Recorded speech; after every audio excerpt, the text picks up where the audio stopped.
대종경 수필법문 제13 교단품 1-159 교단품 22장 시장의 완상하심. 어느 때에 선생님께서 영산으로부터 복례 정사로 오시는 노중에 어떠한 저자가의 여관에서 하루 동안을 유치식하시고 그 이 길에 저도 하시니 때에 송적벽, 김남천, 이춘풍 등이 정사에 있다가 환희하는 마음을 이기지 못하며 오랫동안 듣지 못하던 법설을 듣고자 하니 선생님께서 정자하신 뒤에 일반 대중을 향하시와 아래와 같이 말씀하시다. 내가 근본에 오다가 중로 어떠한 저작가의 여사에 투숙하였는데 그날이 마침 장날이어서 여러 가지 기관을 많이 느꼈노라 하시며 말씀하시기를 계속하신다. 나는 이 여사에 있다가 울집한 정신을 소창기 위하여 저자에 나가서 산보로 돌아다니며 풍물을 구경하였다. 구경하는 가운데 어떠한 옹기 장수는 옹기를 한 짐 지고 무거움에 견디지 못하는 더운 땀을 흘려가면서 시문을 향하고 들어오고 또 어떠한 사람은 빈 지게만 지고 오더라. 그네들의 돌아갈 때에 본즉 그 옹기 장수는 옹기찜을 벗어버리고 쌀과 고기와 기타 모든 각색의 물품을 사 가지고 가고 빈 지게를 지고 오던 그 사람은 도리어 옹기찜을 지고 가는데 그 두 사람의 얼굴에는 다 희색이 있어 보였다.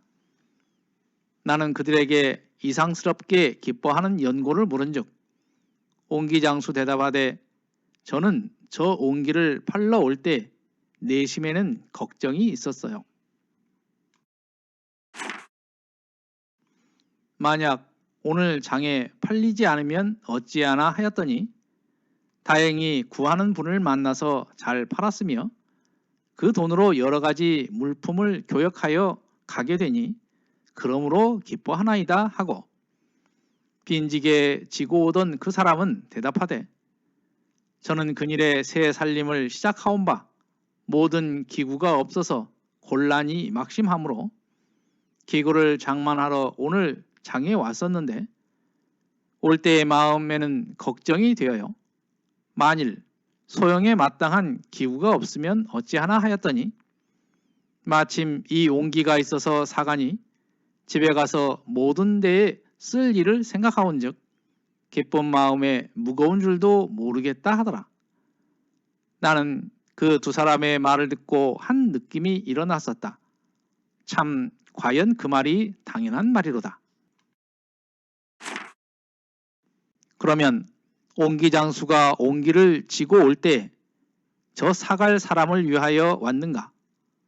또한 옹기 사가는 사람은 옹기 사는 것이 저 옹기장수를 위하여 사가는 것인가? 제군이여 묵묵히 생각하여 보라 하시고 다시 말씀하시되 어떠한 사람은 상점으로 무슨 물품을 사러 왔다가 상점 주인이 인사도 정답게 하지 아니하고 언어도 공손치 아니하다 하여 진심을 내며 가면서 말하되 나는 오늘 장에 무슨 물품을 사러 왔었는데 상점 주인의 거만한 태도에 진심이 나서 목적하고 온 물품도 사지 아니하고 가노라고 하니 좌우에서 듣는 사람들이 모두 비웃는 안양이며 그 사람의 지나간 뒤에 혹은 말하되 그 사람은 물품을 사러 목적하고 온 사람이 아니라 상점 주인에게 존대를 받고자 온 사람이라고 비평하더라. 또 한 사람은 물품을 사는데 상점 주인이 완강한 태도를 가지며 언어도 불공한 점이 많으나 그 사람은 이에 대하여는 조금도 관심치 않고 각 물품의 유무와 가금의 고하를 차례로 물어서 그 물품 사는 데에 실수 없기만 주장하는지라 좌우에서 보던 사람들 중에 한 사람이 말하되 우리가 보는 바에 상점 주인이 저와 같이 완만무례하거늘 당신은 어찌 다른 상점으로 가지 아니하고 이 상점에서 사시나이까 한즉 그 사람이 대답하되 나는 본래 오기를 남에게 대우받고자 온 게 아니라 물품 사기를 목적하고 왔으니 나의 사려는 물품만 사가면 나의 오늘 온 목적을 달하였다 하지 않겠습니까? 만일 사소한 일에 진심을 내어서 다른 상점으로 갔다가 그 상점에 나의 구하는 물품이 없으면 어찌하겠습니까? 그러므로 나는 이렇게 생각합니다. 상점 주인이 나에게 응접 잘하고 못하는 데에 관심은 그만두고 요행이 이 점에 각 무리 구비하여 여러 초소에 다니지 아니하고 다 사게 되니 다만 감사할 뿐입니다 하니 좌우에 듣던 모든 사람이 다 그 말을 당연하게 여기며 혹은 칭찬도 하더라. 제군이여 그 말을 묵념하여 보라. 나의 말한 감상 가운데 제군도 취할 것이 있는지. 대종사 법설에 나오는 말씀입니다.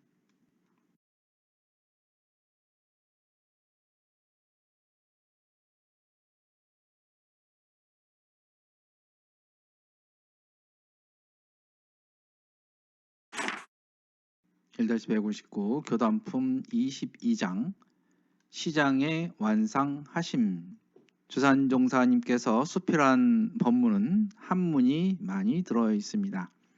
그래서 여기 보면 완상이 나오는데요. 이것은 구경한다는 뜻입니다. 그래서 시장 구경 이렇게 보시면 될 것 같고요. 유치숙이라는 말은 하루 묵는다. 이 길에 저도하시니 다음 날에 도착하시니 이런 뜻이 되겠습니다. 그리고 기관이라는 것은 기이한 광경을 보았다. 이렇게 보면 될 것 같습니다. 대종사님께서 영광과 변산을 오가실 때 중간에 머무신 곳이 부안보안면 종곡 유숙터입니다. 여기에서는 다른 여관에서 주무셨던 것 같습니다.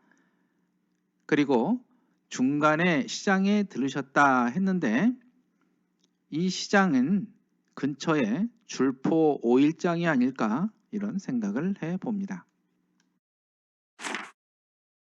옹기는 질그릇과 오지그릇을 말합니다. 그래서 흔히 항아리와 혼용해서 쓰이기도 합니다. 시장에 올 때는 서로 물건을 팔고 사는 것이 시장의 원리입니다. 그런데 시장에 오면서 누구에게 팔고 누구에게 살지는 아무도 모르는 것입니다. 그런데 사고 파는 것이 잘 맞아진다고 하면 서로 마음이 흡족할 것은 당연한 일이겠습니다. 시장에서 자기가 살 물건이 있기를 바라는 사람과 또한 자기 물건을 살 사람이 있기를 바라는 마음으로 시장에 갈 것입니다. 다행히 사는 것과 파는 것이 잘 맞아지면 좋겠지만 그렇지 못한 경우도 있을 것입니다. 어떻게든 일이 잘 이루어지면 기쁜 일일 것입니다. 우리도 어떤 일이 딱 생각대로 맞아진다고 하면 기분이 참 좋을 것입니다. 진심은 성내는 것, 그리고 안양은 안자는 얼굴입니다. 그래서 얼굴 표정 이렇게 보시면 될 것 같습니다. 요즘은 서비스업이 발달해서 불친절한 곳은 거의 없을 것입니다. 물품을 살 곳이 또 많이 있기 때문에 선택의 기회도 많아서 친절한 곳을 더 찾는 경우도 많이 있을 것입니다. 하지만 당시의 상황으로 보면은 상점이 별로 없기 때문에 현명한 소비가 필요했을 것입니다. 주인이 불친절하다고 사지 않는다면 자기만 손해가 될 것입니다. 순간에 나오는 완만무례 이 말은 성질이 모질고 거만해서 예의가 없는 사람, 이거를 말합니다. 여기에서 상점 주인이 완만무례했던 것 같습니다. 그런데 내가 목적한 것만 잘 달성하면 그것이 바로 현명한 시장 일이 아닌가, 이런 말씀을 하시면서 예로 든 사람은 상점 주인의 태도와는 관계없이 자기의 목적한 것만 잘 달성을 합니다. 즉, 이 사람이 말한 것과 같이 물품 사기를 목적하고 왔으니 이것만 잘 하면 된다, 이 말을 했는데요. 바로 나의 목적이 무엇이 있는지 뚜렷이 아는 것이 중요하다는 것입니다. 대종경 교단품 22장에는 나는 이 일을 보고 들을 때에 문득 그대들의 교단 생활하는 일과 비교되어서 혼자 웃기도 하고 탄식도 하였노니 그대들은 이 이야기에서 깊은 각성을 얻어보라는 말씀이 나옵니다. 이 말씀은 즉 목적 반조를 분명히 하라는 그러한 말씀 같습니다. 우리의 목적은 성불, 재중, 재생, 의세입니다. 현재 상황만으로 불만을 가지기보다 내가 여기에 무엇하러 왔는가, 그런 생각을 해보라는 말씀 같습니다. 교단품 7장에서처럼 내가 남을 위하는 전무 출신인가, 남에게 위함을 바라는 전무 출신인가를 살펴봐야 되겠습니다. 이상으로 대종경 수필 본문 봉독회를 마칩니다.